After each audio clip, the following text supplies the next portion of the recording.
Uma alegria novamente estar aqui com os irmãos nessa 39ª Escola de Verão, na cidade das Terezas, como eu falava brincando na nossa abertura, Polis das Terezas, que nesses dias é a cidade de todos os teosofistas. Fico feliz de ver a Tereza Botarro de Moraes, que está por aí conosco, voltando. Bom poder estar com cada um de vocês, ainda que em determinados momentos possam isso se tornar mais fácil e em outro um pouco mais dificultoso. Que possamos juntos superar todas as dificuldades que o caminho no caminhar nos apresenta, porque possivelmente juntos nos tornamos mais do que fortes e juntos conseguimos perceber, quiçá, a luz da verdade. Há quem diga que há coisas boas e más na nossa existência. Talvez um sábio possa dizer que as coisas não são más ou boas, as coisas são o que são.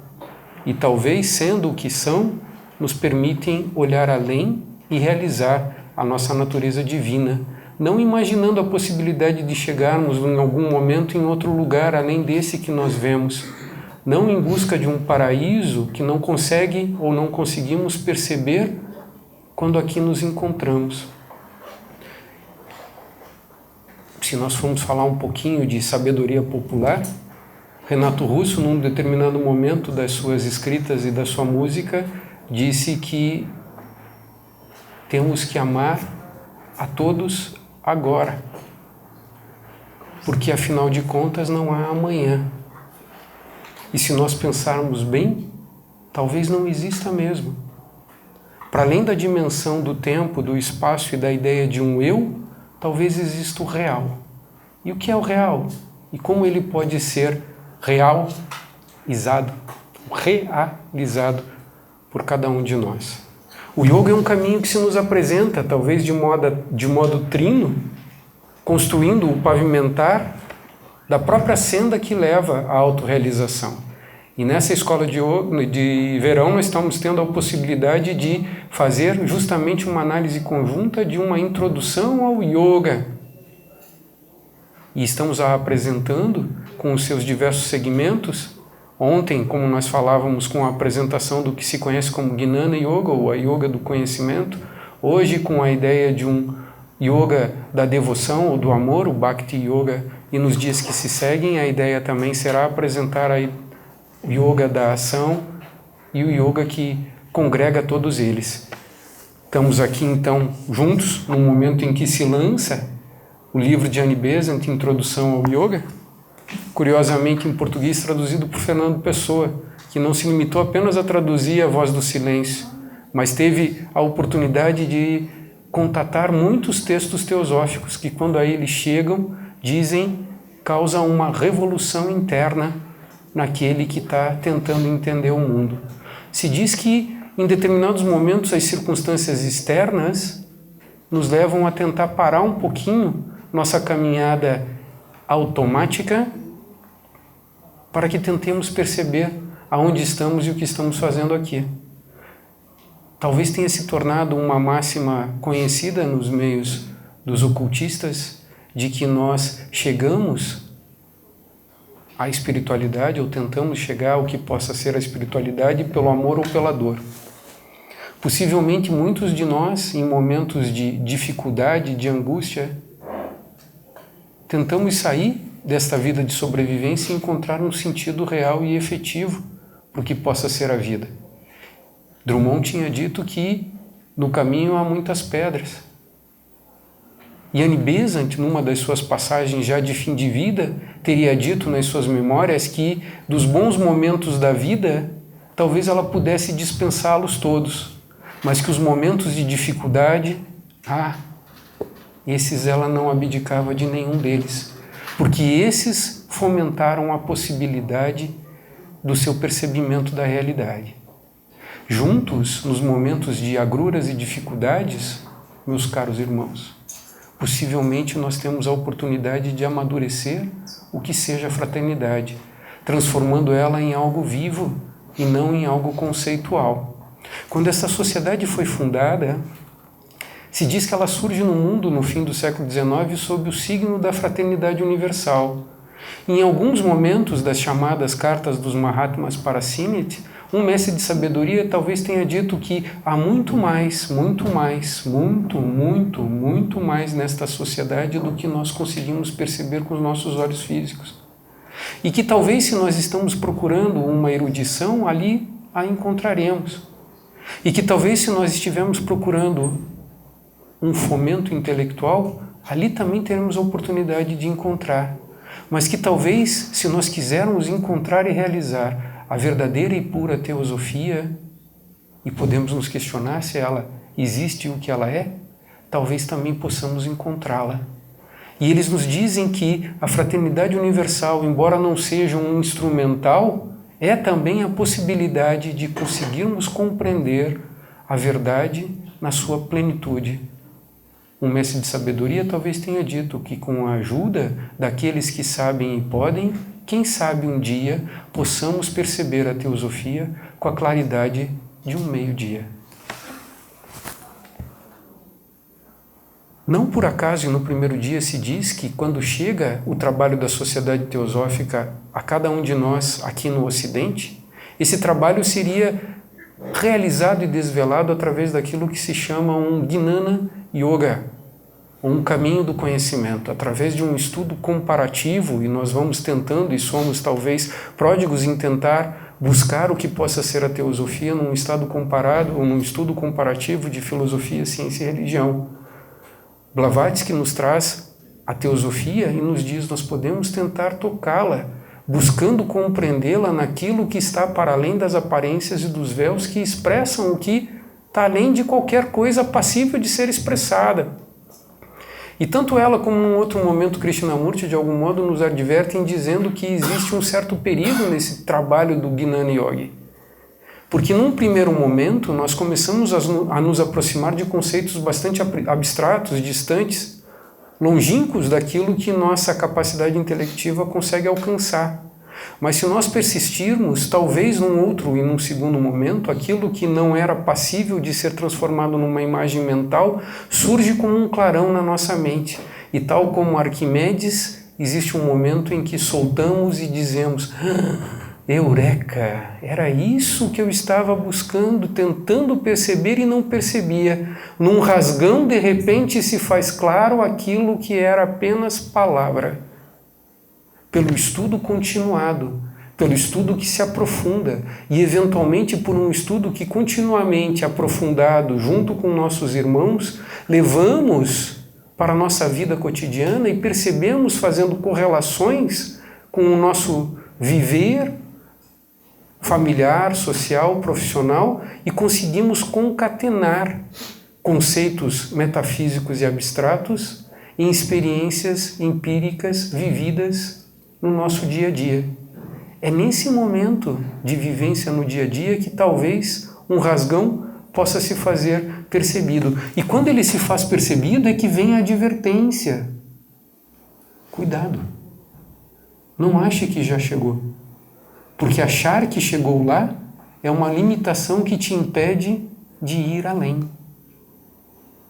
E se nós talvez persistirmos e além ousarmos ir, talvez num segundo momento em que, com uma mente aberta e um coração puro, voltamos a encontrar com nossos irmãos da Sociedade Teosófica, não carregados das nossas certezas, mas despidos delas, talvez aquilo que era uma imagem num determinado momento se transforma apenas num espectro parcial de algo que se faz mais claro e mais claro e mais claro na medida em que o Gnana Yoga avança na sua busca pela verdade. Então a Sociedade Teosófica se estabelece com o propósito de alcançar a percepção da verdade para além das aparências. E se diz, ou nessa carta se diria, que talvez isso possa ser realizado de um modo mais claro, se nós conseguirmos talvez não nos limitarmos a tentar entender o que é a fraternidade, mas a efetivamente vivê-las. Se diz que não por acaso o alfa e o ômega da fraternidade universal da humanidade tem a possibilidade de ingressar por estas fileiras e buscar aprender junto o que é a teosofia. E nós não escolhemos quem chega a esta sociedade ou quem passa por aquelas portas.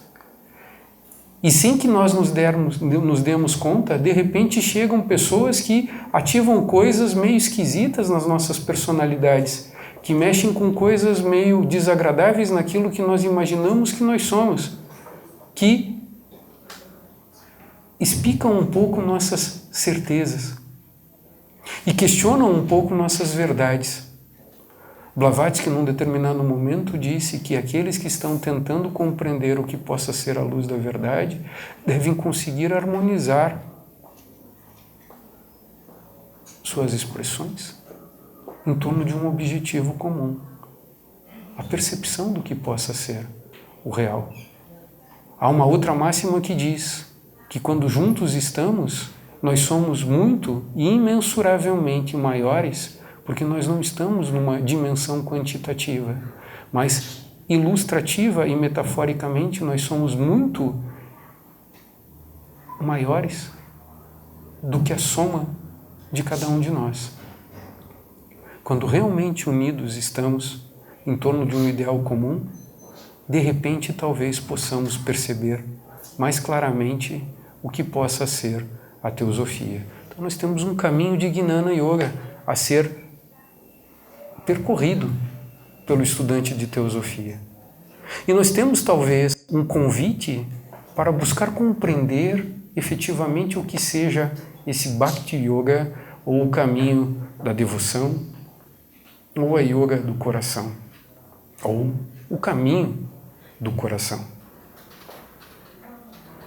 Possivelmente a fraternidade seja o start para que nos esqueçamos de nós e possibilitemos a efetiva expressão do ser. Se diz que há o ser e a existência. Annie Besant, nesse livro, em algum momento diz: o ser humano é duplo. Blavatsky, em outro momento, diz que a razão maior pela qual esta sociedade foi fundada é para ajudar a humanidade e a cada um dos que compõem a sua família superar sua natureza animal e realizar sua natureza divina. Annie Besant, refletindo sobre isso como muitos filósofos ao longo do tempo refletiram, diz que nós temos uma parte mortal e a imortalidade em nós. Isso é uma perspectiva que, numa visão macrocósmica, Blavatsky e Besant, nesse livro, vão nos dizer que a realidade insubstancial, absoluta, aquela da qual não há como se falar, porque quando se fala se limita o que não tem limite, se expressa no tempo. E a expressão dela no tempo é, numa perspectiva relativa, a própria realidade ou verdade. Blavatsky e Annie Besant falam de uma ideia de Deus, embora a palavra não seja talvez a mais apropriada. Blavatsky vai cuidar e deixar de usar a palavra Deus. Besant, de algum modo, fala aqui sobre uma ideia de Deus. Besant nos diz: há um Deus dentro e fora de nós. Blavatsky nos diz que a primeira proposição que nos possibilitaria mergulhar na doutrina secreta nos levaria à perspectiva desta realidade de que não é possível falar ou conceituar. Que realidade é essa? Nós podemos, brincando um pouco com as palavras ou tentando nos comunicar, falar que existe uma ideia de teosofia e algo além da ideia. O que está além da ideia? O que é possibilidade de tudo o que se expressa e que gera a possibilidade de criação mental do que possa ser? Blavatsky vai além e diz: está além de ser. É uma possibilidade de ser. É uma seidade. Está além de ser uma possibilidade de ser. Além de uma seidade, é uma aceidade. Causa sem causa. De tudo que no tempo se expressa. Pode chamar isso de Deus. Pode chamar de teosofia. Pode chamar de verdade. Ou pode chamar de amor. pode chamar de vida, pode chamar de realidade. Não importa como te referes àquilo, mas todas as referências não são aquilo. Então, algo. Ou um não algo. Para Besant, nesse livro, a ideia de um Deus fora de nós. Que independente disso, de tempos em tempos, faz-se presente no tempo, no espaço e em cada um de nós. O ser humano, Deus e o universo, unidos de modo tríplice por um mesmo ponto que leva ao vazio incompreensível, ao silêncio, ao nada. Então, tanto o humano como a ideia de Deus, ou do real, ou da teosofia, ou da verdade, tem uma dupla percepção, uma dupla perspectiva perceptiva. Só que esse dois, na verdade, nunca deixou de ser um, e se diz, em algum modo, que são três. Como assim são três? O não ser, o ser e o alento que leva o ser a estar completamente preenchido do mistério, que é o alento da vida. No humano, a expressão temporária que nos permite percebermos como seres dotados de personalidade, mais inclinados a um caminho de Gnana Yoga, ou um caminho de Karma Yoga, ou um caminho de Bhakti Yoga, mais mentais ou emocionais, ou mais de ação. Nós nos percebemos, a partir das nossas personalidades, como seres voltados a um fragmento, entre outros fragmentos, daquilo que não conseguimos compreender, mas que possivelmente é o que somos. E para entender aquilo que possivelmente, sem compreender, é o que somos, ainda que numa perspectiva de cogitação, há também um ponto de conexão, ou a mente ou a alma. Então, entre a personalidade e a mente ou a alma, existe um gap, um vazio ou um salto de possível realização. E entre a alma e a mente e aquilo que somos efetivamente, sem que isso tenha particularidade alguma, se realiza também com um gap ou um salto. Quem teve a oportunidade de passear pelos metrôs de Londres, talvez lembre de uma frase recorrente quando entramos e saímos de cada um dos vagões. Mind the gap. Alguém lembra disso? Mind the gap.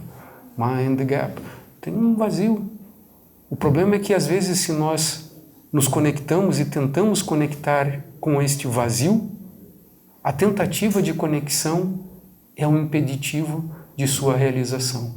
Tão curioso que nesses dias em Teresópolis, dentro aqui das dependências do hotel que nos acolhe, olhamos pelas janelas tentando perceber o mundo, e eis que o mundo não se nos chega pelas névoas que nos impedem de percebê-lo claramente.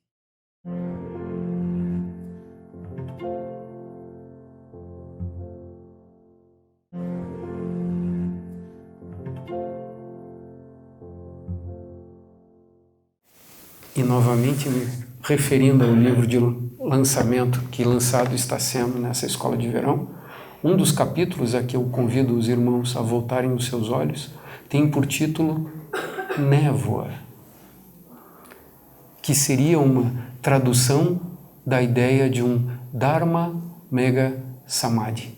Então nós temos pequenas experiências de realização ou vislumbres de realização no que diz respeito à personalidade com sua individualidade. E isso possivelmente nos aferra a tentar ter de novo, estabelecendo na memória uma coisa que está fora do tempo. Quando Patanjali, nos seus Yoga Sutras, nos fala sobre a experiência de Samadhi e nos diz que Yoga é a cessação das vibrações mentais. Hoje de manhã tinha sido ressaltado esse sutra Yoga Chitta Vritti Nirodha. Quando se começa uma exposição de yoga, automaticamente se diz Yoga Chitta Vritti Nirodha. E aí começa uma exposição talvez de como alcançar esse estado de cessação, que é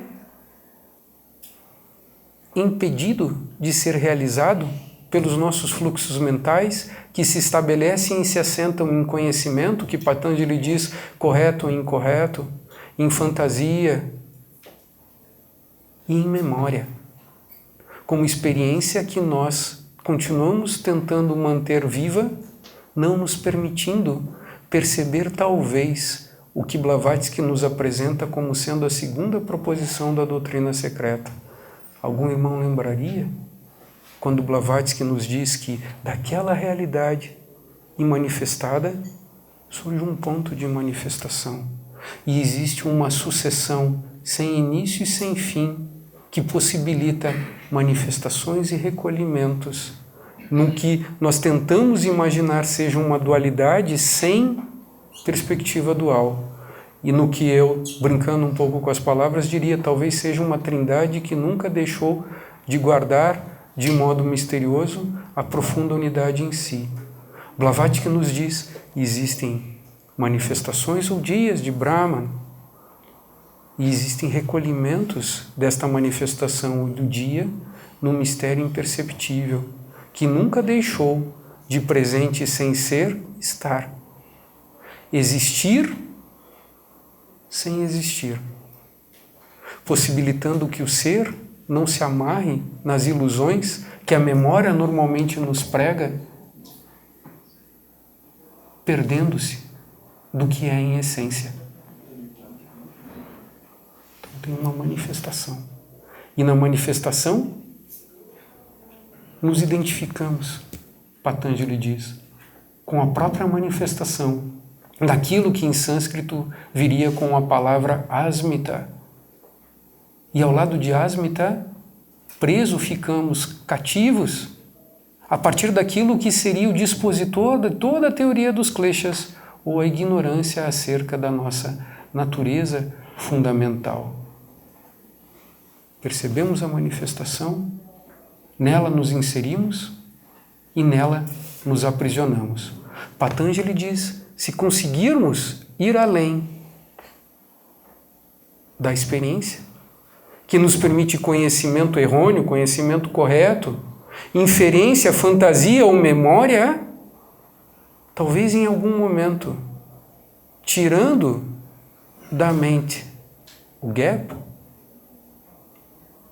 ele se faça uma realidade viva. Tendo uma experiência, de repente nela ficamos. Talvez em algum momento eu tenha partilhado com os irmãos a conversa que eu tive com um amigo em Curitiba, que toca esse não ser, ou esse vazio, ou esse espaço, ou esse silêncio, segundo suas inclinações, por conta da música. Ele também é um musicista, no momento em que tem a oportunidade de ouvir um canto gregoriano, vai. Não tem mais ele. Não tem alguém que está ouvindo, nem a conexão com o som, ou o som. Krishnamurti, na sua Canção da Vida, diz que de repente chega uma força e uma energia em que não há diferença entre ele e o vento que toca as suas faces, ou a água que corre no rio, ou o som que vem de um pássaro que está cantando lá ao longe. Ele é o pássaro e o som, a água e o rio, o ar, a face, todas as coisas juntas. E de repente isso acontece como pode acontecer e possivelmente aconteceu com todos nós. Onde nós estávamos quando o real se faz presente? Onde nós estamos? Onde é o eu? Que é o eu? Quando essa noção de um eu isolado não está presente, o mistério da vida se desvela diante de nós, dentro de nós, além de nós. Esse amigo está envolto por aquilo e diz, partilhando sua experiência comigo, que foi tomado pelas lágrimas. Totalmente. Num choro incontrolável, que não é de tristeza. Disse que as águas cósmicas tocam nas águas deste oceano de vida, juntando o que está no tempo com aquilo que não se submete ao tempo. Há quem diga, eu não fui fazer uma investigação científica dessa natureza, mas que o pH da água de alguém que triste se encontra, talvez seja diferente daquele de alguém que em júbilo se vê envolvido. Porque num momento no tempo, em que o tempo já não existe, e algo marca a memória, então ele me encontra e diz assim, Otávio, como é que eu faço para sentir isso de novo? Tem um momento em que a gente se percebe. E quando percebemos, nós estamos, já não tem mais. Uma coisa é a experiência, que Patanjali nos diz é Samadhi. Outra coisa é falar de. Outra coisa é teorizar e tentar entender. Outra coisa é tentar realizar. E se diz que o yoga é uma ciência prática. Se te enveredas na busca e na senda do yoga, talvez o esteja fazendo como busca e apelo da alma para algo que precisa ser vivido. O querer dá um norte e talvez seja um impeditivo num determinado momento. Assim como Isis, na parte da manhã, fala sobre os Bhakti Sutras de Narada, também eu vou mencionar um ou outro nessa exposição. E quando ele vai chegando lá no final, nos últimos sutras, 80, 81, tem um momento em que ele diz que essa força vem. É essa que Krishnamurti em algum momento relata. É essa que Rumi apresenta na tradição do sufismo quando ele diz que está completamente embriagado do amor divino. É essa que de repente faz São Paulo dizer, não sou eu mais quem vivo, mas é o Cristo que vive em mim. Essa de Bohème, essa de Plotino e de tantos outros que talvez tendo uma experiência de êxtase naquilo que conseguiram reter na memória, partilham a nos inspirar. Narada no final diz que essa experiência do Bhakti Yoga acontece quando não se deseja nada, sequer a própria experiência, mas apenas o amor pelo amor.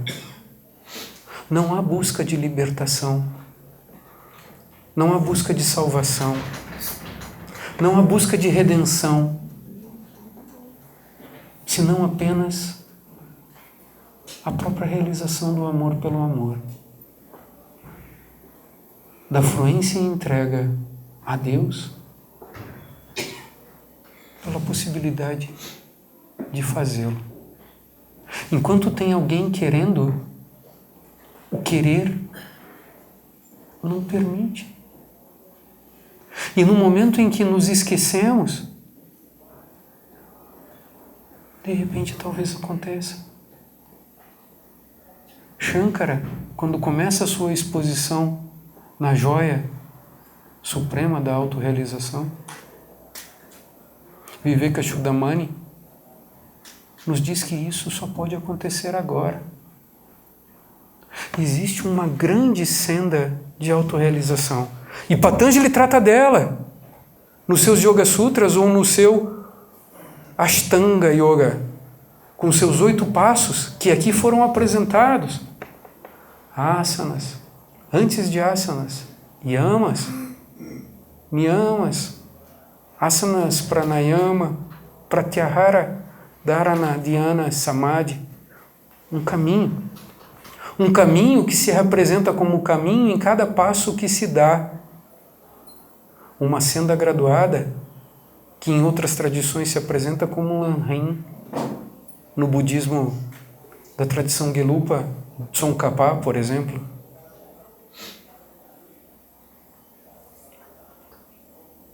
Quando falamos de yamas e niyamas, o Sérgio, no seu primeiro dia, ressalta que existe um yoga preliminar, um Kriya Yoga, que depois de passarmos por não violência de todos os yamas, de não roubar, de não mentir, Asteya, Satya, de uma contenção da energia que nos liga e nos ata e nos prende e aprisiona talvez nos objetos externos, um Brahmacharya, de aparigraha, que nos leva para aquilo que podemos começar a fazer, a iniciar por pureza, o Sauka. Pureza que talvez não seja a inocência, mas que se não for alcançada, jamais nos permitirá abrir as portas da realização. Na tradição cristã, o Mestre Jesus teria dito que haveremos de ser puros como as crianças para conseguir encontrar a porta que abre o reino dos céus. Talvez não caiba uma inocência. A experiência, talvez, possa ser transcendida quando a pureza é resgatada, não apenas naquilo que significa a externalidade, talvez através da nossa alimentação, da nossa higiene, dos nossos exercícios ou outras coisas, mas fundamentalmente na purificação interna das nossas motivações, que passa por Sauka, que chega em Santosha, o contentamento. Dizem que tem algo que também não cabendo na palavra, passa a ser expressado como felicidade ou alegria. E dizem que não há vida espiritual sem que essa energia da alegria nos tome e arrebate. Mas não é alegria e felicidade submetida aos efeitos e vicissitudes da vida externa, mas uma alegria e felicidade pela fluência da própria vida espiritual. Até chegar no que o Serginho apresentava como Kriya Yoga ou tapas, umas austeridades conosco mesmo, Svadhyaya, um autoestudo, e Ishvara Pranidhana, tema por excelência desta apresentação. Ishvara Pranidhana, entrega a Deus o absoluto. O curioso é que Patanjali, apresentando a própria ideia de realização do Samadhi, diz Yoga Chitta Vritti Nirodha e nos dá todo esse caminho para a realização da cessação das ondas mentais. Nos apresenta o que é uma experiência de Samadhi, sem descrever o que não está passível de descrição. E nos diz, é possível realizar. Mas existe um sutra específico, e eu os convidaria também a buscar investigá-lo, 1.23, que nos diz que é possível realizar Samadhi por essa auto-entrega a Ishvara ou por Ishvara Pranidhana.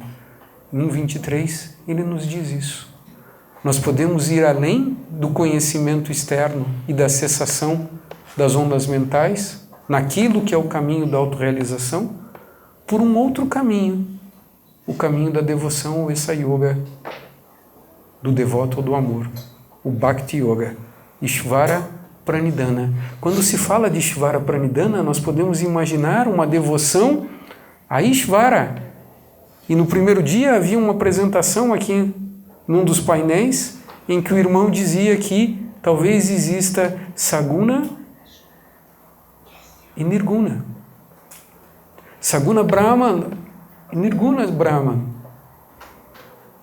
Patanjali fala de um samadhi com semente e um samadhi sem semente, de algo que se visualiza para poder ser realizado e de algo que se realiza além de qualquer forma. Quando nós falamos de Ishvara, nós estamos falando de um Deus que se expressou, a expressão de Deus. E quando nós falamos de um Parabrahma, da realidade última, nós estamos falando também de uma devoção a isso, ao incompreensível, ao vazio. Se diz que no caminho do Bhakti existem alguns problemas também, assim como tem problemas no caminho do Gnana. E talvez a primeira evidência dos problemas do Bhakti seja o fanatismo, seja uma fé cega, seja a intolerância, seja a ideia de que nós encontramos um caminho que é o único caminho e que todos os outros estão presos na ilusão, no sofrimento e na ignorância. Cuidado, meu irmão, sai disso. Onde é que tu está colocando todas as tuas fichas? Sai enquanto dá tempo. Vem aqui para a minha religião. Se diz que, curiosamente, nós falamos de paz e vivemos num mundo de iniquidade e de guerras, a maior parte das quais motivadas por crenças cegas, por trás de um ideal de religiosidade e de salvação. Então nós temos um problema de um fanatismo, de uma intolerância e de uma fé cega. Melissa, minha esposa lá em Curitiba, gosta de brincar falando assim, olha, tá lá de novo uma reunião dos esquizotéricos, ou cuidado com os zen noção. Isso é meio jocoso, normalmente no que diz respeito a um caminho dos bhaktis. Normalmente no que diz respeito a uma entrega sem discernimento. Quando nós falamos de Gnana, nós estamos falando num desenvolvimento de Viveka, o discernimento, por excelência, mas não apenas. Quando nós falamos de Bhakti, por excelência ou não apenas, nós estamos falando de Vairagya, que é Vairagya que rompe Asmita. Não vamos nos perder nas palavras, as palavras não são as coisas, mas Patanjali diz que nós temos uma ignorância fundamental acerca do que somos e uma identificação profunda, muito além daquilo que nós conseguimos dar conta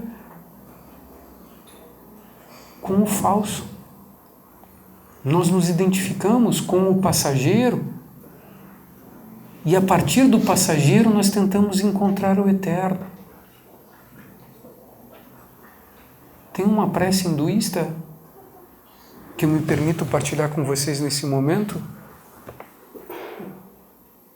em que nós tentamos alcançar a realização, lembrando a Satoma Satgamaya, Tamasoma Jyotirgamaya, Richurman Anritangamaya.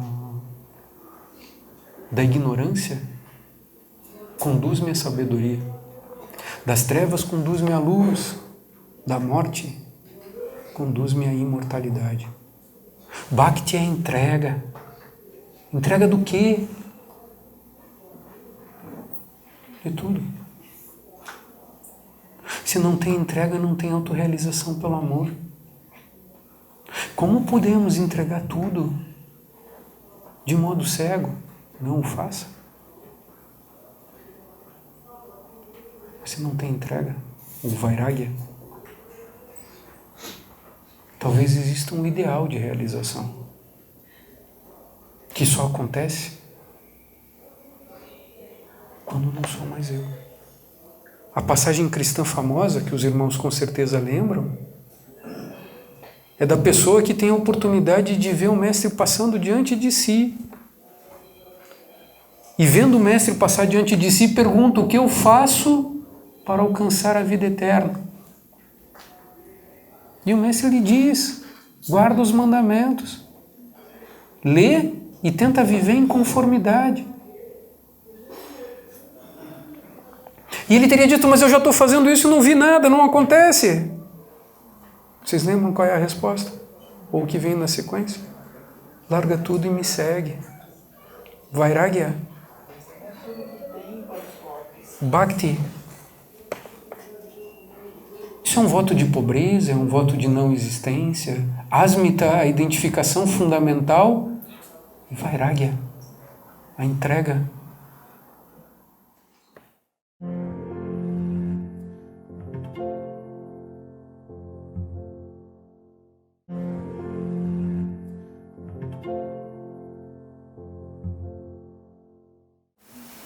Horit Mehta também reflete sobre os Yoga Sutras, assim como Taimini.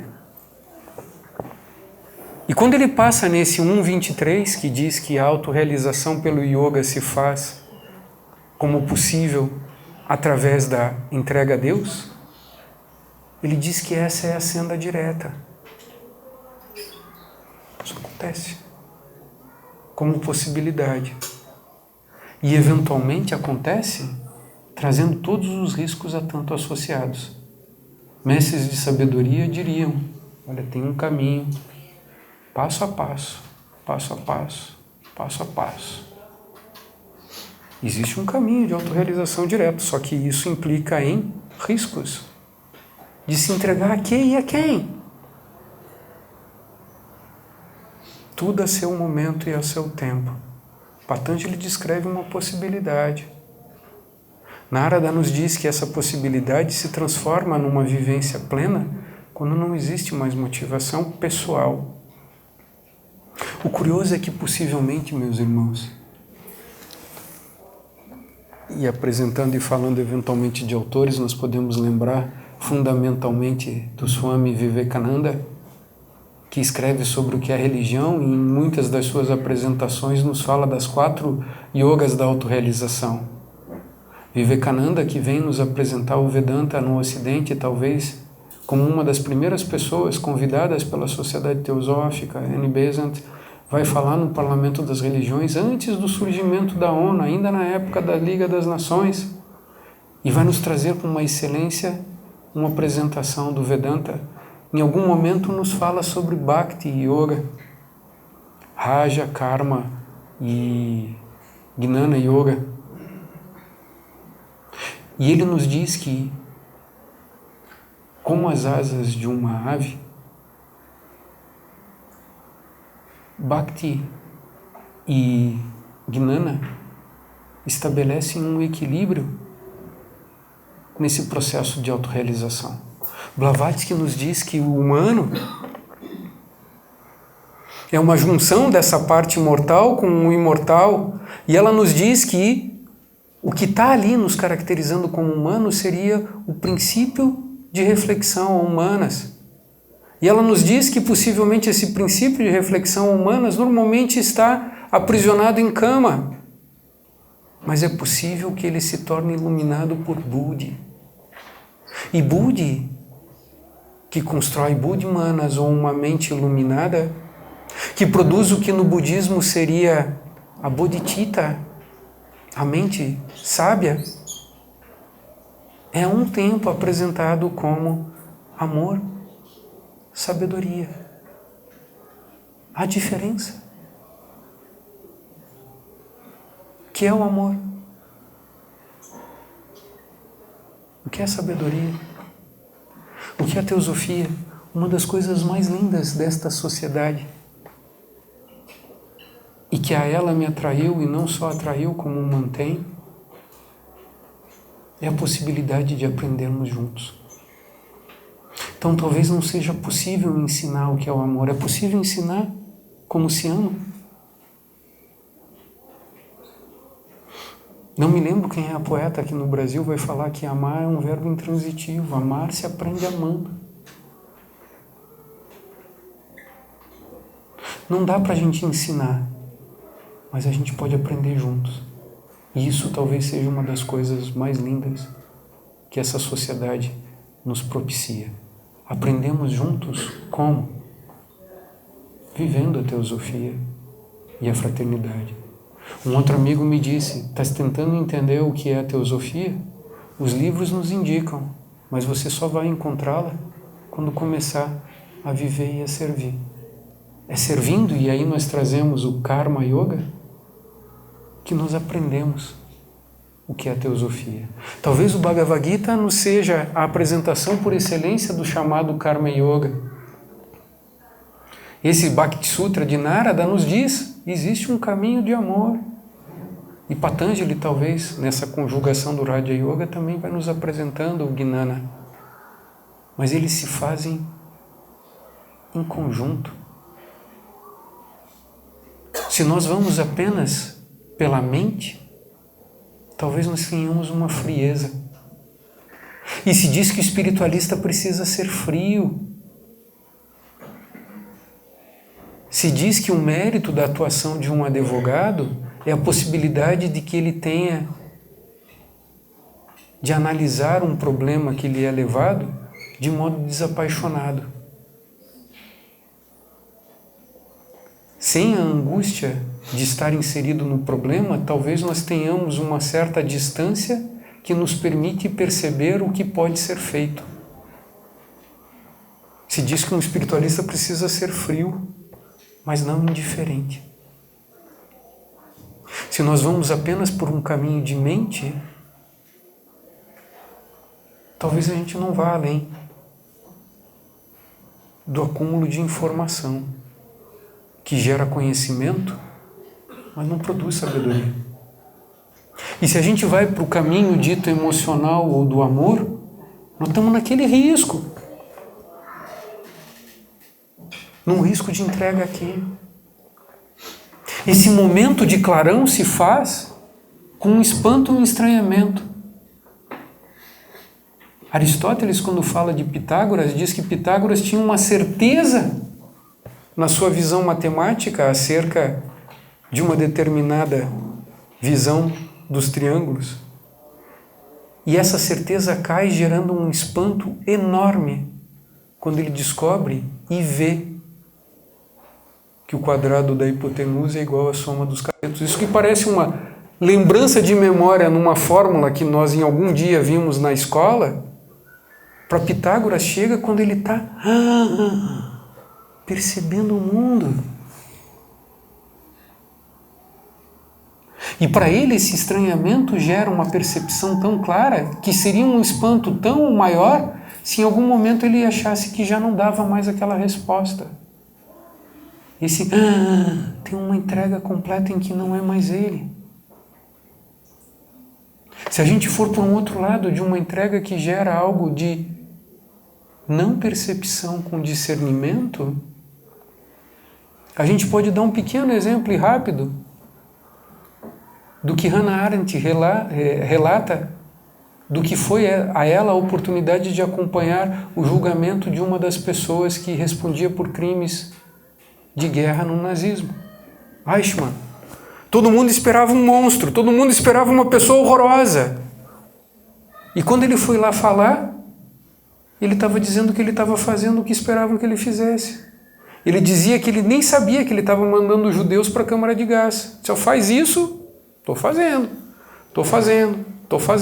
Um dia, ele descobriu que era a câmara de gás. E ele ficou horrorizado.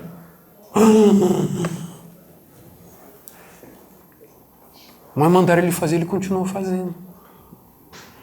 Passou um tempo e ele fazia. E ele começou a ver que as pessoas do lado dele não faziam mais. Porque possivelmente estavam vendo o que estava acontecendo ali e estavam criando mérito ou, enfim, circunstâncias para não gerar punição ou amenizar a punição. E ele disse que teve outro estranhamento. Mas por que vocês não fazem mais? Porque ele estava só cumprindo o dever e estava entregue àquilo. Sem discernimento. Sem discernimento, meus irmãos. Não há verdadeira Bhakti. E não há verdadeira Bhakti porque não tem motivação correta. O que é a motivação correta? Um outro amigo meu que por vezes aparece nas escolas de verão fazendo apresentações. Num desses momentos eu me lembro dele cantar um sambinha de Jorge Ben, nosso querido Edivaldo. E nesse sambinha de Jorge Ben ele lembra assim: malandro se soubesse como é bom ser honesto, era honesto só por malandragem. Caramba! Ai, ai, caramba! Malandro se soubesse como é bom ser honesto, era honesto só por malandragem. Annie Besant diz que pior do que não conhecer o karma é ter uma vaga noção acerca dele e achar que já sabe. Vocês já ouviram aquela expressão famosa, gentileza gera? Gentileza. Que beleza. Já experimentaram? Experimenta e vê. Sorri. E percebe que as pessoas retribuem sorrindo. Está escrito por aí. Yoga é uma ciência prática. Dizem que gentileza gera gentileza. Se fores gentil, receberás atos gentis, necessariamente, em retribuição. E a gente fala muito de alcançar uma iluminação e imagina que talvez seja possível alcançar uma prosperidade, talvez vivendo em tempos meio estranhos, a gente tem uma perspectiva meio errônea que materializa o espiritual e que ouvida o que possa ser uma espiritualização desse mundo e desse plano material. Talvez aí tenha uma revolução copernicana bastante interessante. Espiritualiza a matéria, mas cuida com a materialização do espírito. A gente vive num momento de muita ideia de prosperidade. E as pessoas falam tanto sobre prosperidade e aquisições. E imaginam possíveis aquisições materiais. E de repente descobrem que o segredo foi revelado. Alguém sabe qual é a possibilidade de sermos prósperos? Cada vez mais a gente fala de generosidade. Descobre a generosidade. Se não és generoso, jamais entrará num fluxo de prosperidade. Quando começares a entender o que é generosidade, perceba como tudo flui. O curioso é que possivelmente generosidade gera prosperidade e prisão. Prisão. Prisão na necessidade.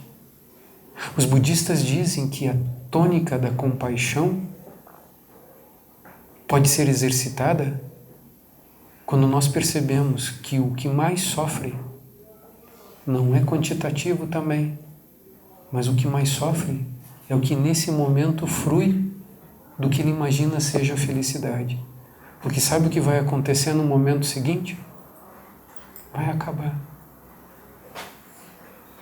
Quem está com uma indisposição estomacal talvez esteja sofrendo muito nesse momento e um momento subsequente é amenizar e ter uma sensação de tranquilidade. Quem não passou pela indisposição estomacal há de passar. Quem sofre? Quem sofre mais? A verdadeira compaixão é por aquele que, aos olhos do mundo, está feliz e ainda não descobriu o que é Ananda. Generosidade gera prosperidade e prisão. Generosidade sem expectativa gera libertação. Esse é o caminho do Bhakti. Quando essa motivação se faz, talvez não só a percepção clara de Ishvara, o Deus, surge, como toda a sangha espiritual se faz presente, lhe estende a mão e diz: vem.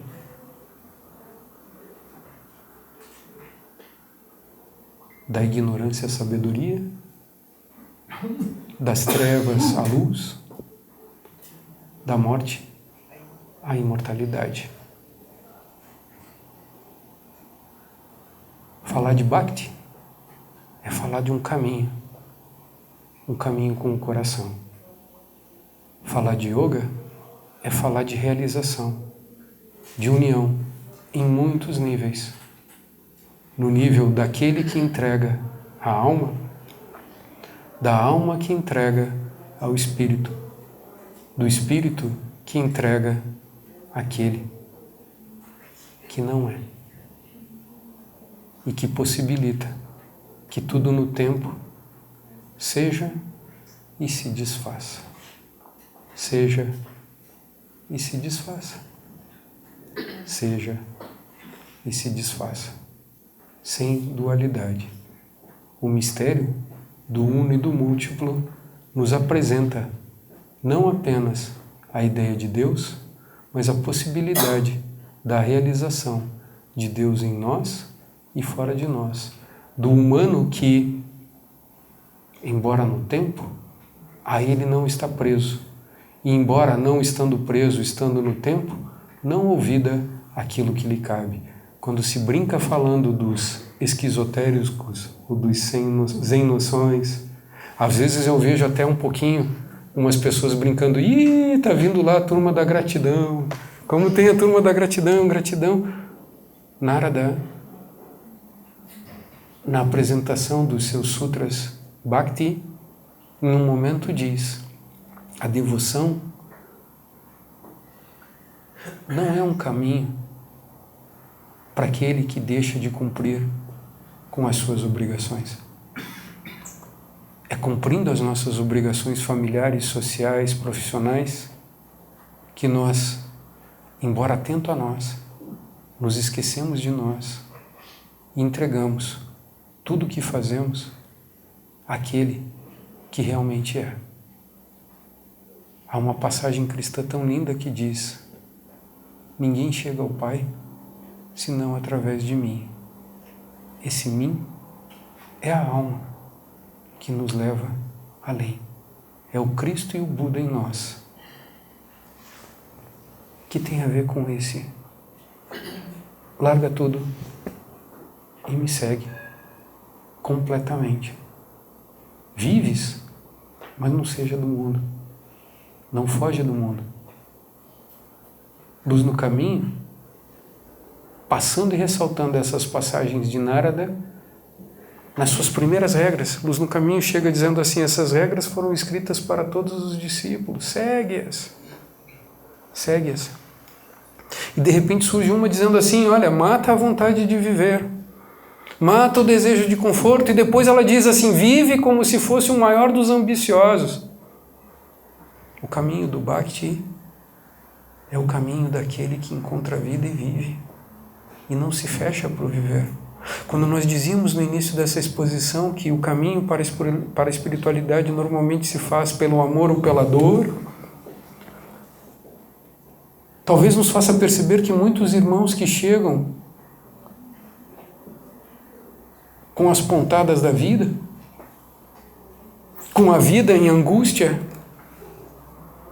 como Fernando Pessoa, angustiado, mais profundamente ficou quando teve a oportunidade de traduzir A Voz do Silêncio.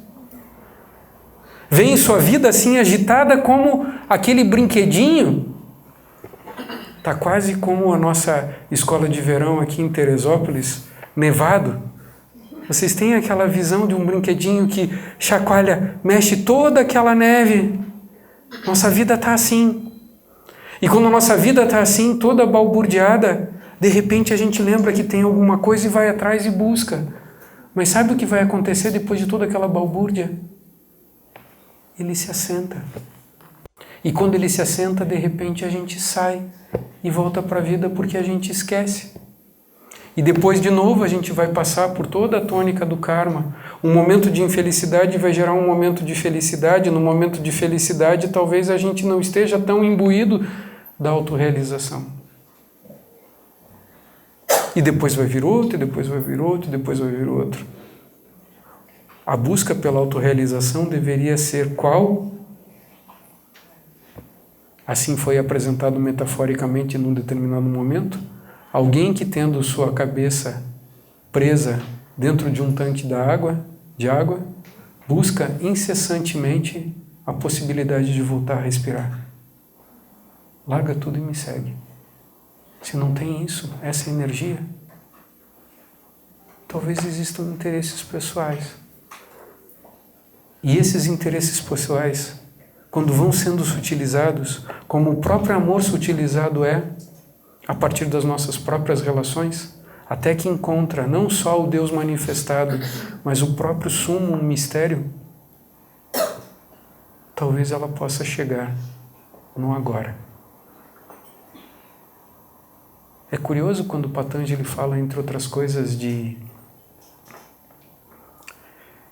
pranayama. Porque se nós imaginamos que podemos respirar, talvez a gente lembre que ninguém respira no passado e nem no futuro.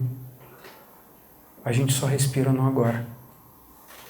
E talvez a gente lembre que também o amor que está na memória não é o amor que é. O amor que quer fazer o mundo se transformar naquilo que nós imaginamos seria um mundo de perfeição, não é o amor que é. O amor que nada pede, o amor que nada quer, o amor que simplesmente é, talvez seja o amor que também está dentro e fora de nós. Uma vez perguntaram, e vamos para o encerramento, para Radha Burnier: Deus existe? Onde é que ele está? Ela ficou quietinha um tempo, aí voltou para a pessoa e disse: onde ele não está? Nós somos como peixinhos dentro do oceano da vida, se perguntando: a água existe? Onde é que ela está? Sem conseguir perceber que a água está dentro e fora de nós.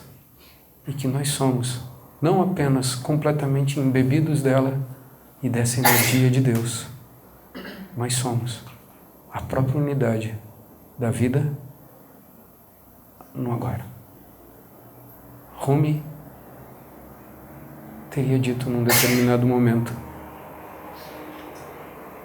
não pense na vida, nessa e naquela, de modo separado. Cada uma da partida para a próxima. O tempo é sempre curto para quem precisa dele. Só que para os amantes, ele dura para sempre.